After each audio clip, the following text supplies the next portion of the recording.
Pernah nggak buka kulkas dan melihat telur rebus, ayam sisa kemarin, atau nasi yang masih kelihatan aman? Padahal kelihatannya baik-baik saja. Tapi sebenarnya sudah berubah jadi racun yang bisa merusak ginjal, usus, bahkan menyebabkan keracunan serius. Banyak orang percaya kulkas itu membersihkan makanan. Padahal 60% kasus keracunan justru berasal dari makanan yang disimpan di kulkas rumah sendiri. Dan yang lebih bahaya, racunnya tidak hilang walau dipanaskan. Saya tahu banyak dari kita, terutama usia 50 tahun ke atas, sering menyimpan makanan untuk menghemat. Rasanya sayang membuang sisa makanan. Apalagi kalau porsinya masih banyak. Tapi tubuh kita, terutama ginjal dan pencernaan lansia, jauh lebih rapuh dibanding saat muda. Bakteri yang dulu hanya bikin diare ringan, sekarang bisa menyebabkan infeksi berat. Makanya kita harus tahu batas aman penyimpanan makanan. Telur rebus hanya aman 3 hari. Saat direbus, lapisan pelindung telur hilang, sehingga bakteri seperti salmonella mudah masuk. Tanda bahaya: bau belerang, kuning telur kehijauan, atau putih telur berlendir. Nasi hanya aman 1-2 hari. Nasi mengandung spora Bacillus cereus yang menghasilkan racun tahan panas. Jadi walau digoreng kembali, racunnya tetap ada.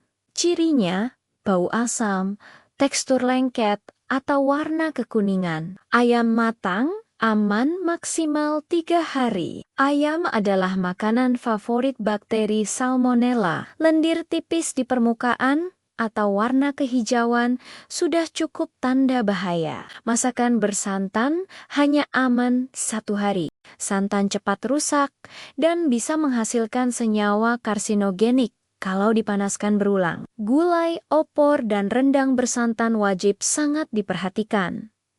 Seafood matang hanya aman 2 hari. Udang, cumi, atau ikan yang basi akan menghasilkan histamin, pemicu alergi berat yang tidak hilang walaupun dipanaskan. Bau pesing dan tekstur lembek adalah tanda bahaya. Kentang rebus aman 3 hari. Risiko munculnya racun botulisme sangat tinggi jika kentang disimpan terlalu rapat atau tanpa oksigen. Racunnya bisa fatal dan sering tidak berbau.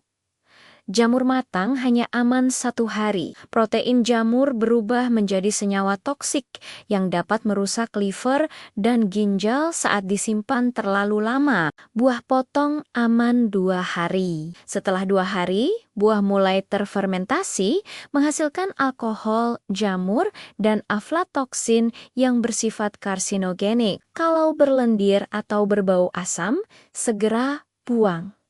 Gunakan wadah kaca yang bersih dan kedap udara. Tempel tanggal memasak pada wadah. Jangan memanaskan makanan lebih dari 1 kali. Pastikan suhu kulkas antara 1-4 derajat. Jangan biarkan makanan matang lebih dari 2 jam di suhu ruang sebelum masuk kulkas. Dan ingat, kalau ragu, buang saja.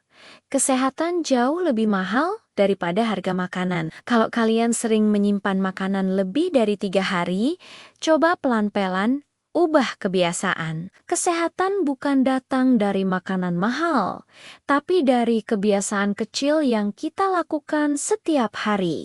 Kalau ingin saya bahas daftar makanan lain yang sering disalahpahami, tulis di komentar ya. Jangan lupa like, subscribe, and share, supaya lebih banyak keluarga lansia yang terselamatkan dari keracunan makanan. Sampai ketemu di video berikutnya.